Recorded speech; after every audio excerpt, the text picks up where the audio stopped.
Baik Bapak dan Ibu hadirin sekalian, selanjutnya marilah kita bersama-sama ikuti keynote speech pada pagi hari ini.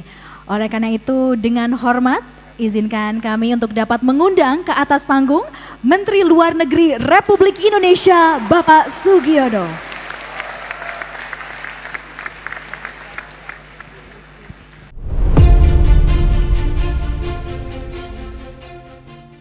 Assalamualaikum warahmatullahi wabarakatuh. Salam sejahtera. Shalom, Om Swastiastu, Namo Buddhaya Rahayu. First and foremost, I would like to thank Bapak Dr. Dino Patijalal for inviting me as the Foreign Minister of Republic of Indonesia to such an incredible forum.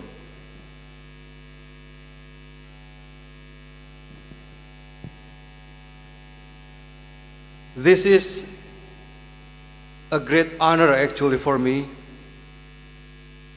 but before I carry on, let me also address some of the dignitaries that are present in this room. When I walked in,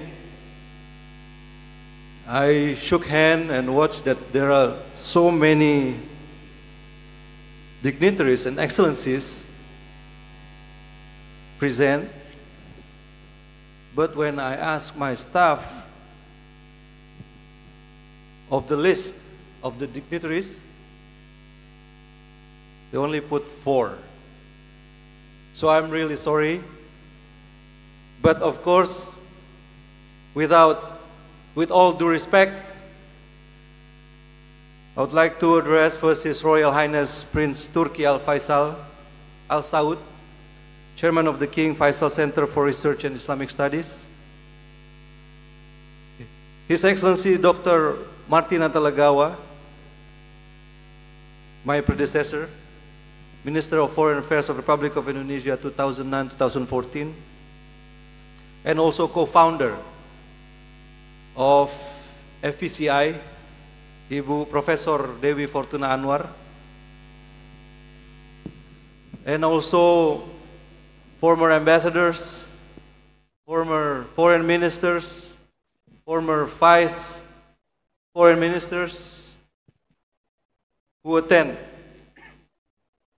this very distinguished forum held by FPCI. And also our fellow FPCI chapters, who, as Pak Dino mentioned before, came from all over the place, all over the campuses around Indonesia. Some travel hours and days, and some even travels on boat to get to Jakarta to attend this very wonderful conference. Thank you very much, everyone. It is an honor for me as a foreign minister to attend and stand here right in front of you. To be honest, when Pak Dino sent me a letter, I know there are 3 letters actually Pak Dino sent. One to the President of the Republic of Indonesia, the second one to the Minister of Foreign Affairs, and the third one convincing the Indonesian Foreign Minister to attend this forum. I had no clue, of course. I think everyone here gets the record that I only been a foreign minister for a little more than a month now. I didn't realize of how big and impactful this conference is.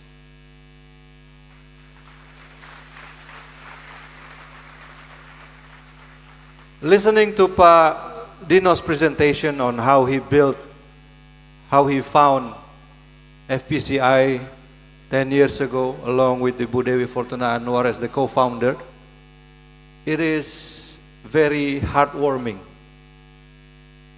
because I can see the spirit, the idealism, the hope of all the attendees in this room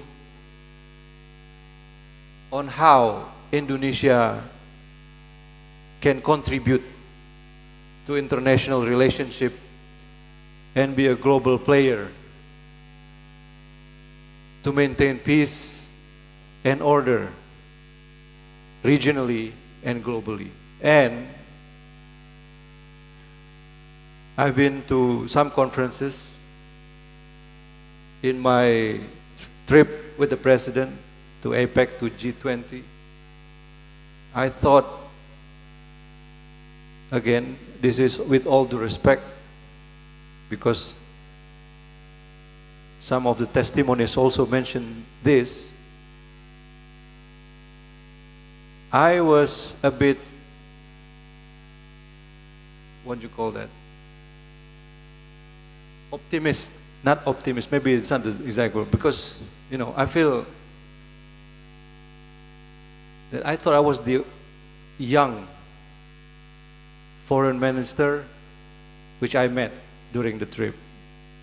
But being in this room, I realized that there are so many young people also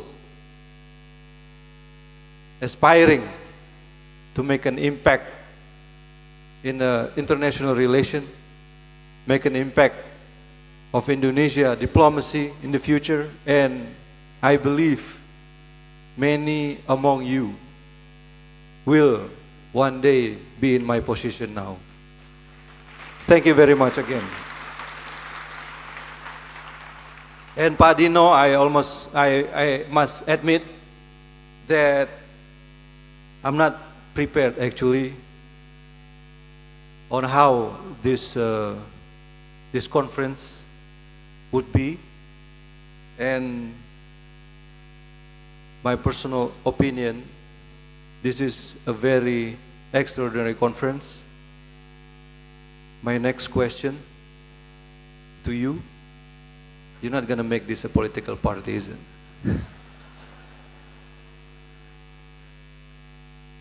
Because this can also be a contender for the current political parties in Indonesia. With all this power, with all this spirit, with all this idealism, I think you can make it, we can make it for Indonesia.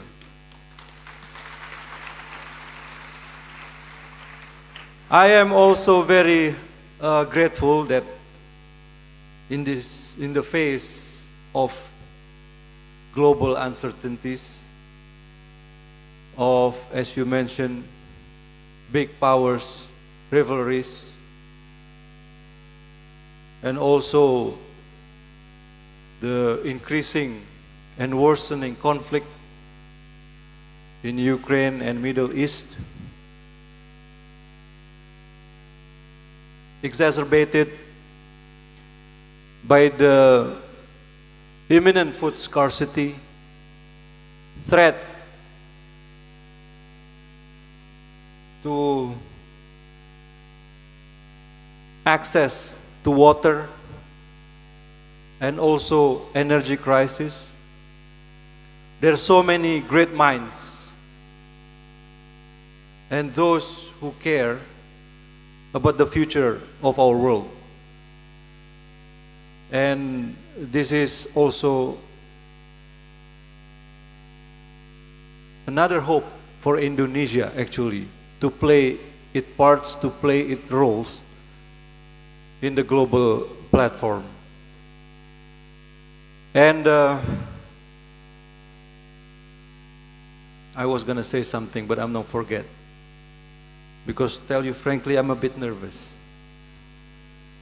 Well, I don't want to be pretend that I know about diplomacy or international relation more than you do. I mean, there's so many seasoned diplomats here, so many people, distinguished individual who are expert in this field, whereas I am, as I mentioned, been appointed as a foreign minister a little more than a month ago. I don't want to pretend that I know more than most of you. But seeing you here, seeing everybody who attend this conference, give me a boost of morale.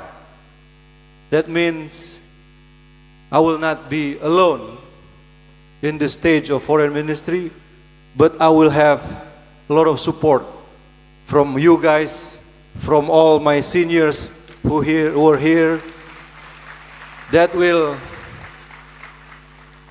I believe, help me to carry out this responsibility that's been given by President Prabowo to navigate the foreign policy of Indonesia.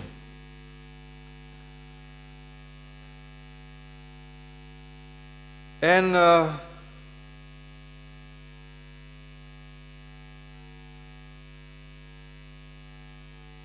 there's some questions regarding the direction of Indonesian foreign policy in the future. I think Pak Dino has had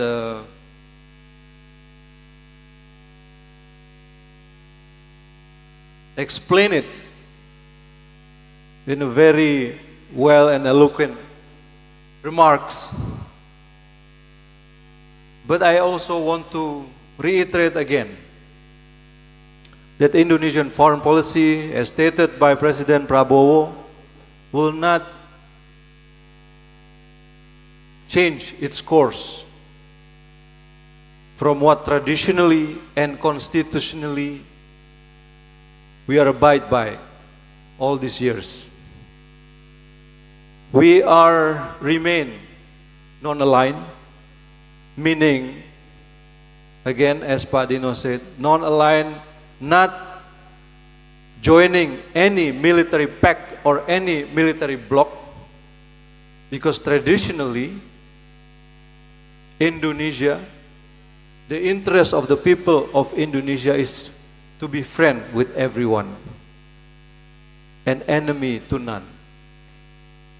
Or quoting from the president's term, 1,000 friends to few and one enemy is too many. And also I want to quote President Prabowo's inauguration speech in front of the parliament, that we choose the independent and active foreign policy because it is of our national interest. It is in our national interest to make Indonesia a good neighbor for all the surrounding countries. Indonesia wants to create a strong web of friendship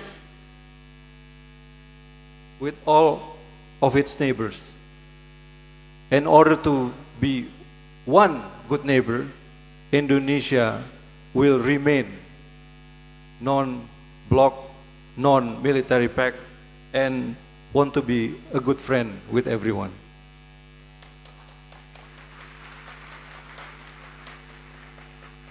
Addressing the theme of this conference, which asks the question, can middle powers calm the storm and fix the world?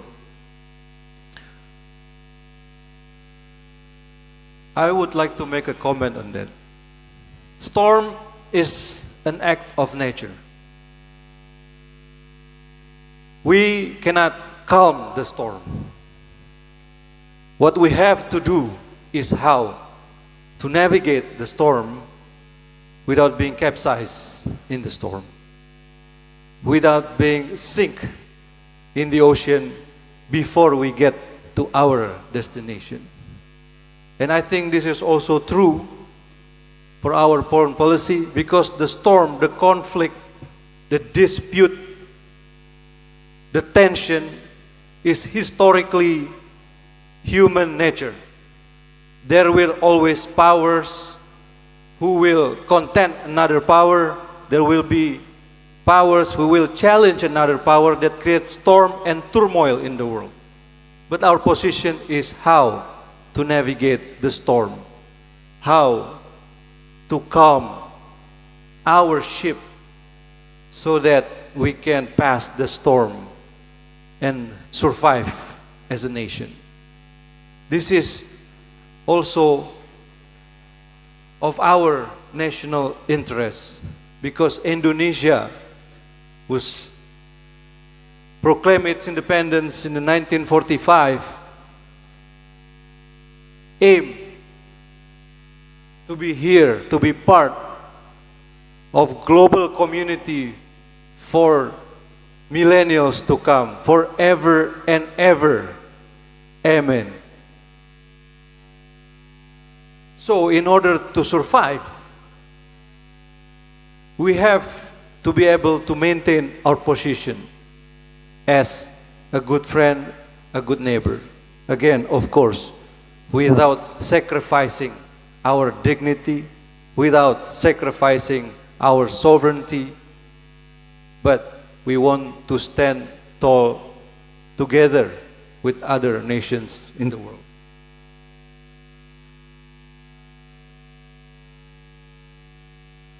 This is, I think, one of the reasons why President Prabowo also direct me as the foreign minister to come to BRICS.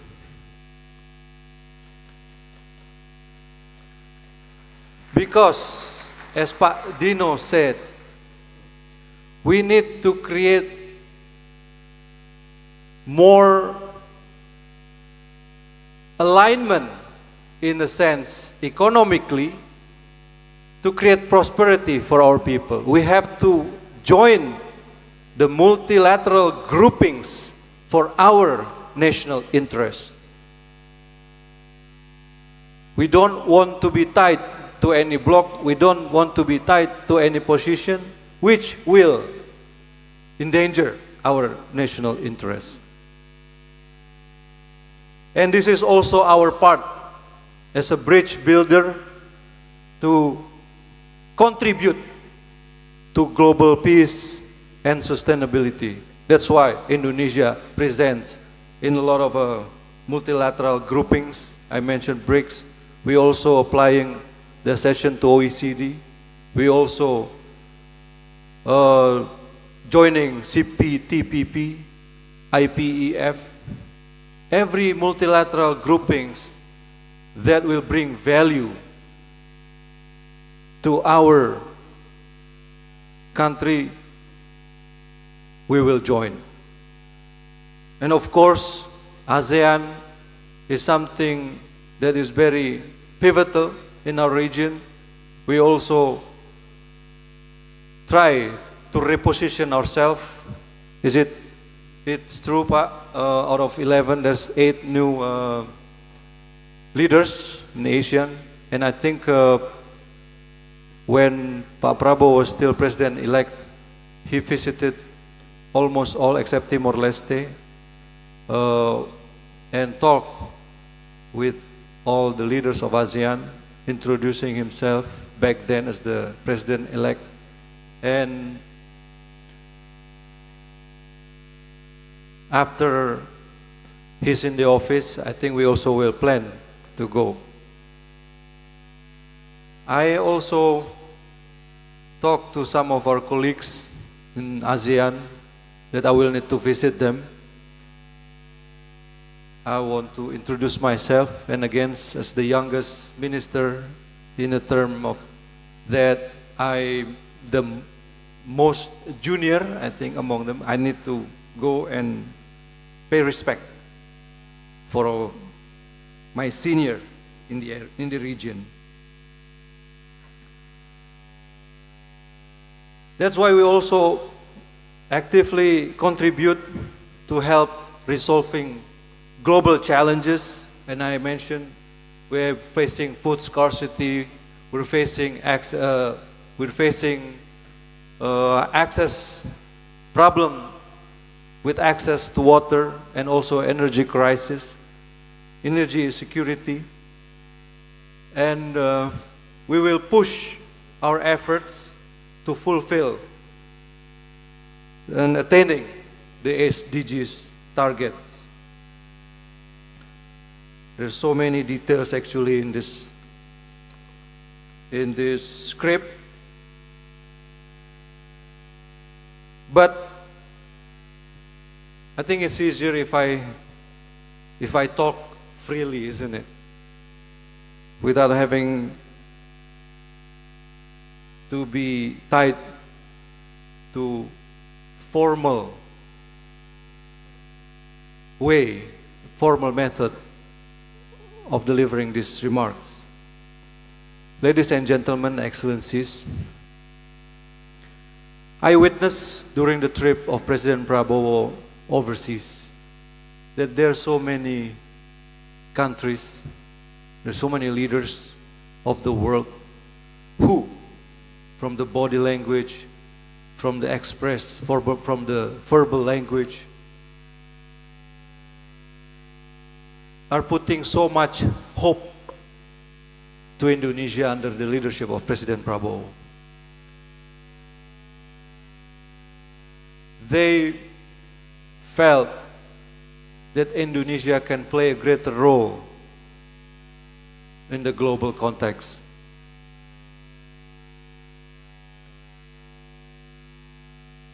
Instinctively, I think this is also what President Prabowo had in mind when he stated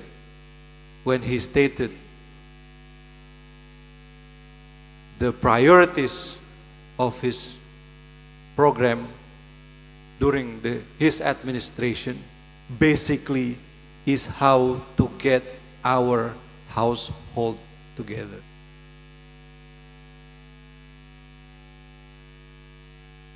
President Jokowi and President Prabowo had shown us how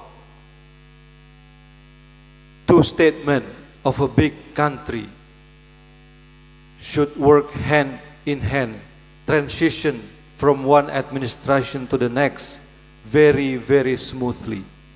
This creates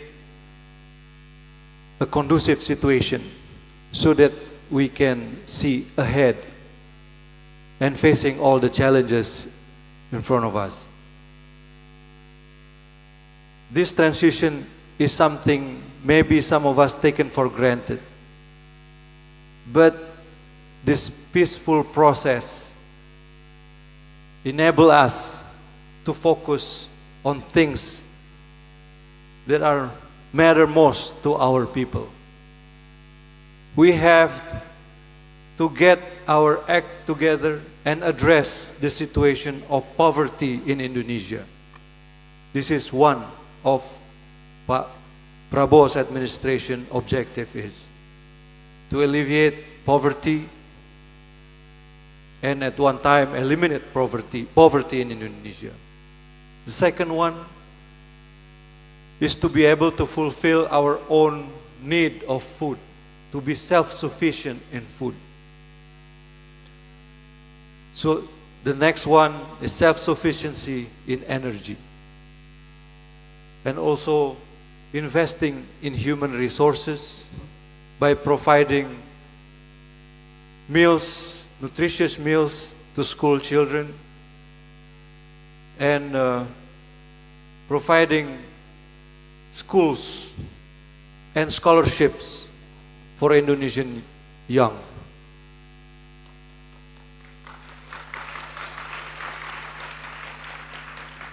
Ladies and gentlemen,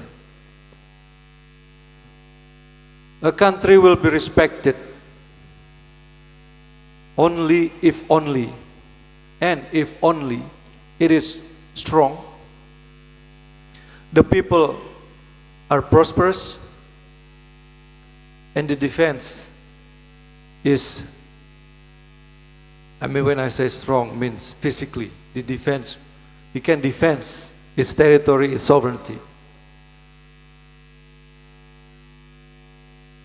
And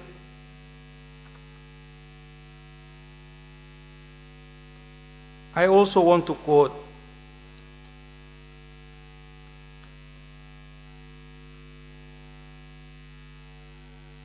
Pak Prabowo's remarks when he talked in front of CSIS.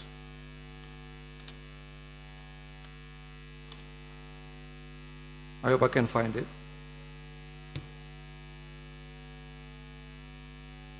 That the regime or government that cannot take care of its own people doesn't have any rights to comment on the policies of other countries. In other words, first we need to address the problem of our country. We need to be free from poverty, from hunger. We need to be free from too much dependence. And we have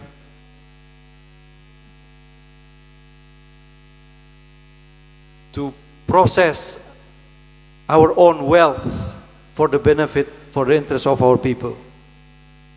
We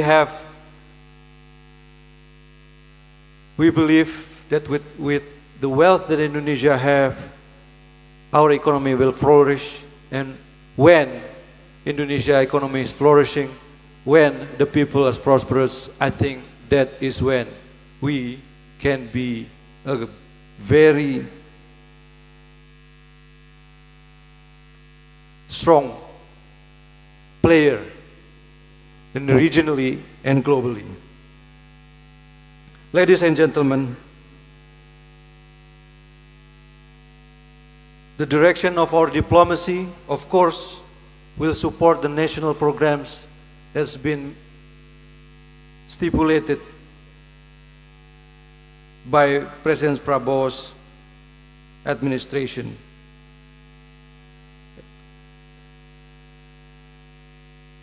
And while advancing this program, we will remain firm in protecting our sovereignty and territorial integrity. And as we do so, we will also ensure that our region in the Indo-Pacific remains a peaceful and secure and stable place for all, based on mutual respect and international law.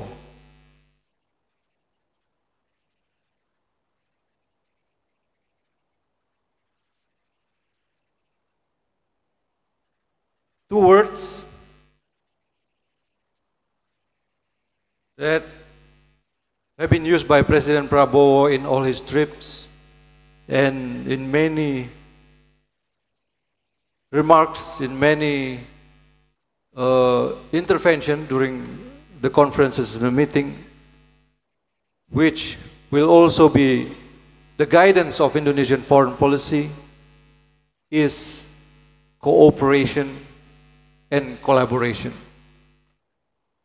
Tension will always be there. Conflict will always be there.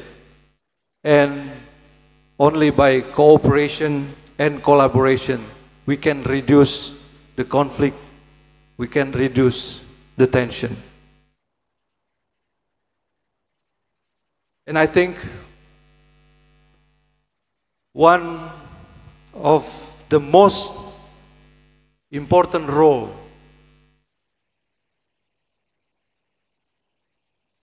that the FPCI can play in this direction of foreign policy is how to create a strong people-to-people bond and people-to-people contact, as already said by Pak Dino Patijalal in his speech before. So ladies and gentlemen, excellencies, it is our part to play this. It is our part to together to cooperate, to collaborate, spread as many networks as possible, create a web of strong friendship with your fellows all over the world, so that we can be a contributor to the global peace, security, with dignity and be respectful by others. Thank you very much. Assalamualaikum warahmatullahi wabarakatuh. Shalom, Om Santi Santi Om, Namo Buddhaya, Rahayu. Terima kasih.